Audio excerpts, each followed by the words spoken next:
ഇമ്മിഗ്രേഷൻ സംബന്ധിച്ച് 4 നെടുങ്കൻ വാർത്തകൾ ഇന്ന് വായിക്കുകയുണ്ടായി. 4ഉം ഡിപ്രസിംഗ് ആണ്. വായിച്ചു കഴിഞ്ഞാൽ നമുക്ക് ആകപ്പാടെ ഒരു അരോചകത്വവും ആകപ്പാടെ ഒരു അസ്വസ്ഥതയും തോന്നും. അതുകൊണ്ട് തന്നെ അതിനെപ്പറ്റി വലിയ സെൻസേഷണലൈസ് ചെയ്ത് സംസാരിക്കാനായിട്ട് ആഗ്രഹിക്കുന്നില്ല. വളരെ മൃദുവായിട്ട് മാത്രം സംസാരിക്കുക എന്നുള്ളതാണ് ഈ കാര്യങ്ങളിലൊക്കെ നമ്മുടെ ഒരു രീതി.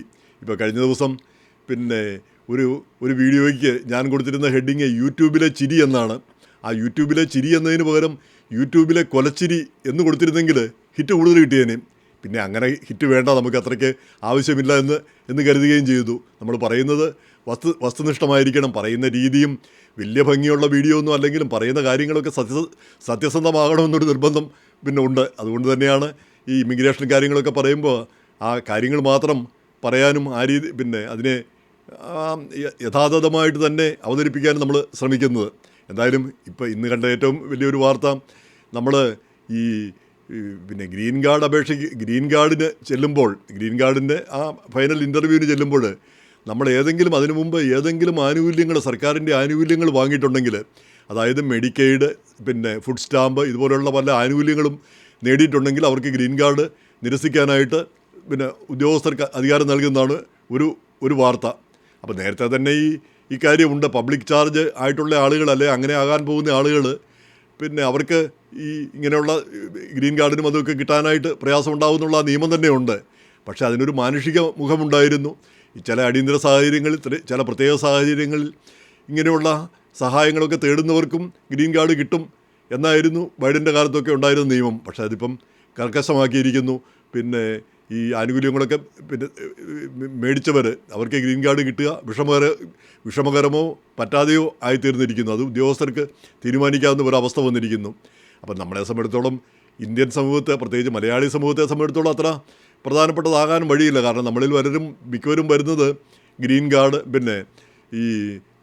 ബന്ധുക്കൾ സ്പോൺസർ ചെയ്ത് ഗ്രീൻ കാർഡുമായിട്ട് വരുന്നവർ, അല്ലെങ്കിൽ സ്റ്റുഡൻറ്റ് വിസയിലോ അല്ലെ ജോബ് വിസയിലോ വരുന്നവർ. അപ്പം നമ്മളൊക്കെ ഈ പബ്ലിക് ചാർജ്, സർക്കാരിൻ്റെ ആനുകൂല്യങ്ങൾ പറ്റാനുള്ള സാധ്യതകൾ വളരെ കുറവാണ്. പക്ഷേ മറ്റു സമൂഹങ്ങളിലൊക്കെ ധാരാളം പേര് ഈ ആനുകൂല്യങ്ങൾ പറ്റേണ്ട അവസ്ഥ വരാറുണ്ട്. പ്രത്യേകിച്ച് ജോലി പോവുക, പെട്ടെന്ന് ജോലി പോവുക, ജോലി ഇല്ലാതെ വരിക, അല്ലെ പെട്ടെന്ന് വലിയ അസുഖങ്ങൾ വരിക, അല്ലെങ്കിൽ വലിയ ആക്സിഡൻറ്റിൽ പെട്ടുപോവുക. ഇങ്ങനെയൊക്കെ വരുമ്പം സർക്കാരിൻ്റെ സഹായങ്ങൾ മേടിക്കേണ്ട ഒരവസ്ഥ വരും, നമ്മൾ അറിയാതെ തന്നെ. അപ്പോൾ അങ്ങനെയുള്ളവർക്കൊക്കെ ഗ്രീൻ കാർഡ് നിരസിക്കപ്പെടും എന്നാണ് ഇപ്പോഴത്തെ ഒരു അവസ്ഥ വന്നിരിക്കുന്നത്. എന്തായാലും അത് ഖേദകരമാണ്. അതിനൊക്കെ എല്ലാ കാര്യത്തിനും ഒരു മാനുഷിക പരിഗണന ഉണ്ടാവേണ്ടതുണ്ടല്ലോ. ഇപ്പോൾ മാനുഷിക പരിഗണനയൊന്നും പാടില്ല എന്നുള്ളതാണ്. ആളുകളെ വഴിയെ ഓടിച്ചിട്ട് പിടിച്ച് നിഷ്കരണം, വയലൻ്റായിട്ട് ആളുകളെ നാട് കടത്തുന്ന ഒരു സ്ഥിതിയാണ് നമ്മൾ കാണുന്നത്. അതെന്തായാലും ചിലരതിനെ കൈയടിച്ച് പ്രോത്സാഹിപ്പിക്കാറുണ്ട്. പക്ഷേ നമ്മളൊക്കെ ഇമിഗ്രൻസാണ്. നമ്മളതിനെ പ്രോത്സാഹിപ്പിക്കുന്നത് എങ്ങനെയാണെന്ന് എനിക്ക് മനസ്സിലാവുന്നില്ല. നമ്മുടെ മാനസികാവസ്ഥ എന്താണ്? അവരും നമ്മളും തമ്മിലുള്ള ചെറിയൊരു വ്യത്യാസമേ ഉള്ളൂ. നമ്മൾ ഭാഗ്യം കൊണ്ട് എല്ലാം ലീഗലായിട്ട് പോയി, പൗരത്വം അല്ലെ ഗ്രീൻ കാർഡ് കിട്ടി, മറ്റവർക്കത് കിട്ടിയില്ല എന്ന് മാത്രമേ ഉള്ളൂ. എനിവേ, അതൊരു കാര്യം. രണ്ടാമത്തെ ഒരു കാര്യം കണ്ടത് ബിങ്ഹാംപ്ടണിൽ, ന്യൂയോർക്കിൽ നിന്ന് കുറച്ചകലെ ബിങ്ഹാംപ്ടണിൽ, അവിടെ ഗ്രീൻ കാർഡും അല്ല ഈ പൗരത്വത്തിനുള്ള ടെസ്റ്റും എല്ലാ കാര്യവും കഴിഞ്ഞ്, ഇൻ്റർവ്യൂ എല്ലാം കഴിഞ്ഞ് ആളുകൾക്ക് ഈ ഓത്തെടുത്താൽ മതി. ഓത്തിനുള്ള ദിവസം നിശ്ചയിച്ചു. പക്ഷേ ആ ഓത്തിനുള്ള ദിവസം നിശ്ചയിച്ചപ്പം അതിപ്പം റദ്ദാക്കിയിരിക്കുന്നു. ആ ഓത്തിന് ഉള്ള ദിവസം എന്താണെന്നുള്ളത് റദ്ദാക്കിയിരിക്കുന്നു. അപ്പം അതും വാർത്തയായിട്ട് വരുമ്പോൾ നമുക്ക് ആശങ്കപ്പെടുത്തുന്നു. അത്രയും വരെ എത്തിയിട്ട് അവരെ ആ ഓത്ത് എടുക്കാതെ വിടുന്ന ഒരു അവസരം വരുമോ എന്ന്. അപ്പോൾ അതിന് ഇമിഗ്രേഷൻ സർവീസ് പറയുന്ന ഒരു വിശദീകരണം, അവിടുത്തെ ആ കോടതികളിൽ ഈ ഇമിഗ്രേഷൻ, ഈ ഓത്തെടുക്കൽ അത് നിയമപരമല്ല, അത് നിയമാനുസൃതമായിട്ടായിരിക്കില്ല അവിടുത്തെ ആ ചില പ്രാദേശിക കോടതികളിൽ നടത്തുന്നത്. അതുകൊണ്ടാണ് മാറ്റിവെച്ചിരിക്കുന്നത് എന്നുള്ള രീതിയിലാണ് വിശദീകരണം. ആയിരിക്കാം, വളരെ നല്ലൊരു കാര്യം. അങ്ങനെ ആയിക്കോട്ടെ. പക്ഷേ എന്നാൽ പോലും ഇതൊക്കെ കേൾക്കുമ്പോൾ നമുക്കൊരു ഒരു അസ്വസ്ഥത വരുന്നു. കാരണം നമ്മുടെ ഒന്നും കാലത്ത്, മുൻകാലങ്ങളിലൊന്നും ഇങ്ങനെയൊന്നും ഇല്ലായിരുന്നു. ഒരിക്കൽ പൗരത്വത്തിന് ഓത്തെടുക്കാനായിട്ട് വിളിച്ചത് തന്നെ നമ്മൾ പോയി ഓത്തെടുത്തു പോന്നു. അങ്ങനെ മൂന്നാമത്തെ ഒരു വാർത്ത, ഈ ഇമിഗ്രേഷൻ ടെസ്റ്റ്, പൗരത്വത്തിനുള്ള ടെസ്റ്റ്, ഈ സിറ്റിസൺഷിപ്പിനുള്ള ഈ അമേരിക്കൻ സിവിക്സ്, അതുപോലെ തന്നെ ഇംഗ്ലീഷ്, അതിൻ്റെ പരിജ്ഞാനത്തിനുള്ള ആ ടെസ്റ്റ്, അതപ്പോൾ ശക്തിപ്പെടുത്തിയിരിക്കുന്ന കഴിഞ്ഞ മാസം മുതൽ, ഒക്ടോബർ 20 മുതൽ. അതിനുശേഷം അപേക്ഷിക്കുന്നവരൊക്കെ ആ പുതിയ ടെസ്റ്റാണ് എടുക്കേണ്ടത്. അതിലാണ്ട് 128 ചോദ്യമുണ്ട്. അതിൽ നമുക്ക് പഠിക്കാനായിട്ട് തരും. അതിൽ ഒരു 20 എണ്ണം നമ്മളോട് ചോദിക്കും. അതിൽ 12 പാസ്സായാൽ നമ്മൾ രക്ഷപ്പെട്ടു. ഇനി 9 തെറ്റിച്ച് കഴിഞ്ഞാൽ അന്നേരെ പോയി. കാരണം 20 ആണല്ലോ. 9 കഴിഞ്ഞാൽ 11, 9, 20, 12 പാസ്സായില്ലെങ്കിൽ പിന്നെ തോറ്റുപോകും. അപ്പോൾ 9 തെറ്റിച്ചാൽ തോറ്റുപോകും.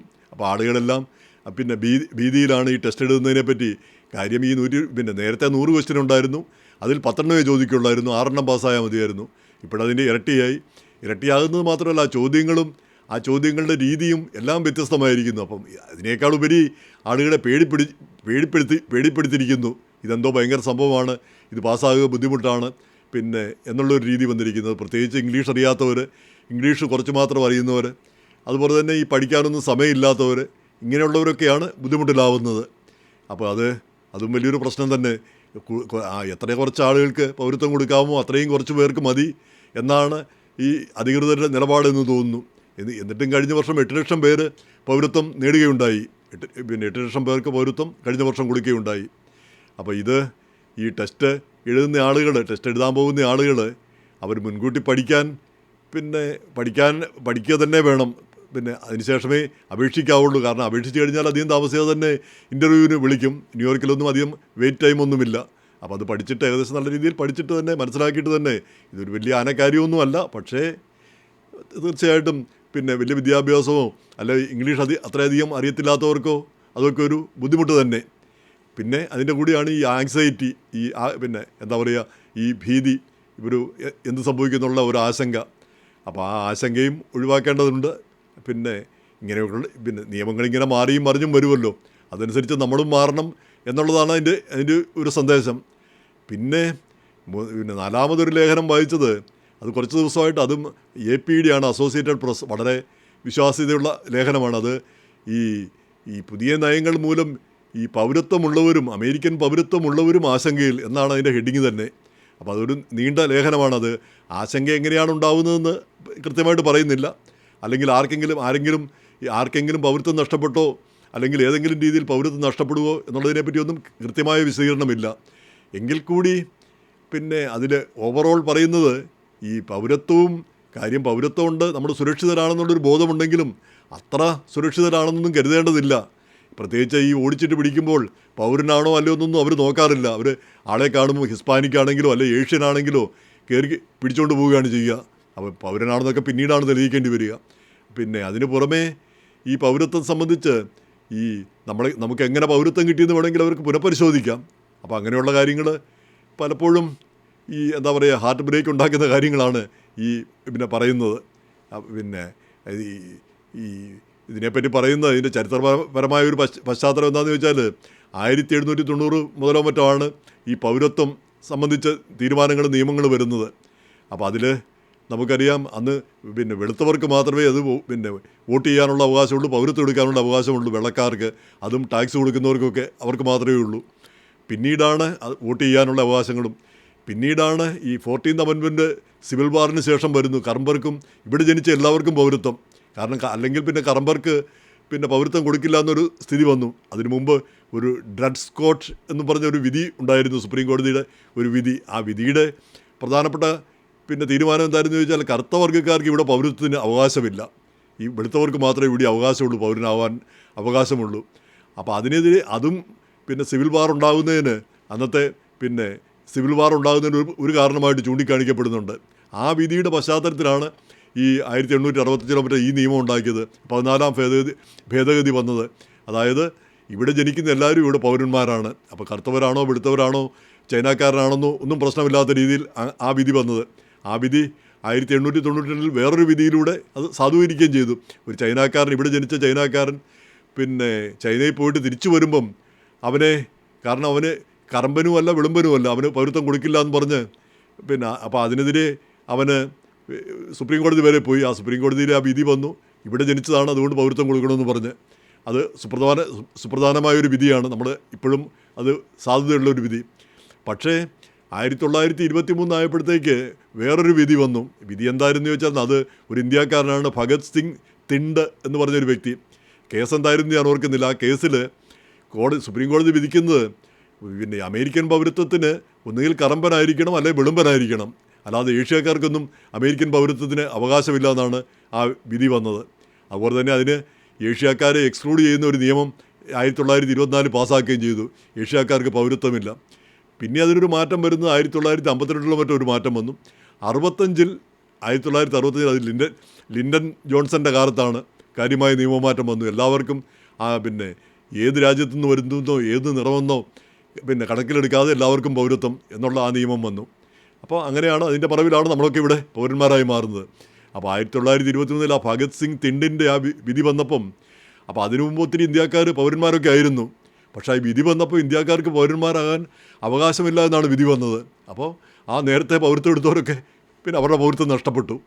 അതുപോലെ തന്നെ ഈ അമേരിക്കൻ പൗരന്മാരായിരുന്ന ജപ്പാൻകാർ, ഇവിടെ ഉണ്ടായിരുന്ന ജപ്പാൻകാർ, രണ്ടാം ലോക മഹായുദ്ധകാലത്ത് അവരെല്ലാം പിടിച്ച് അകത്തിടുക ചെയ്തത്, ജയിലിടുക ചെയ്തത്. അവർ അമേരിക്കൻ പൗരന്മാരൊക്കെയാണ്, പക്ഷേ പറഞ്ഞിട്ട് കാര്യമില്ല, ജാപ്പനീസ് ഇൻറ്റേൺമെൻറ്റ്. അപ്പം പൗരത്വം ഉണ്ടെങ്കിൽ കൂടി അവരെ പിടിച്ച് അകത്തിട്ടു. അവരെ പിന്നെ അവർ ഉപദ്രവകാരികളാകും, അമേരിക്കയ്ക്ക് ദോഷകരമാകും എന്നുള്ള രീതിയിൽ. അപ്പോൾ ഇങ്ങനെ ഈ പൗരത്വം സംബന്ധിച്ച് ചരിത്രപരമായിട്ട് ഓരോരോ പ്രശ്നങ്ങളുണ്ട്. അപ്പം ഇപ്രാവശ്യവും ഇപ്പോഴും ഈ പ്രശ്നങ്ങളൊക്കെ നമ്മുടെ തലയ്ക്ക് മുകളിൽ നിൽക്കുന്ന, നമ്മൾ അമിതമായിട്ട് ആഹ്ലാദിക്കേണ്ടതില്ല എന്ന് കരുതി പേടിക്കേണ്ടതുമില്ല. പിന്നെ അതാണ്, പക്ഷേ നമ്മൾ കാര്യങ്ങൾ അറിഞ്ഞിരിക്കണം, മനസ്സിലാക്കിയിരിക്കണം എന്നുള്ളതാണ് പ്രധാനപ്പെട്ട കാര്യം. എന്തായാലും ഈ ഇമിഗ്രേഷൻ സംബന്ധിച്ചുള്ള ഇങ്ങനെയുള്ള കാര്യങ്ങളെല്ലാം നമ്മളെ ഡിപ്രസ് ചെയ്യുന്ന കാര്യങ്ങളാണ്. ഇത് പിന്നെ വായിക്കുന്ന വാർത്തകളും പിന്നെ ഈ ടി വിയിലും റേഡിയോയിലുമൊക്കെ കാണുന്ന ആളുകളെ ഓടിച്ചിട്ട് പിടിക്കുന്നതും അതൊന്നും കേൾക്കാനോ പിന്നെ കേൾക്കാനോ വായിക്കാനോ ഒന്നും സുഖമുള്ളൊരു കാര്യവുമല്ല.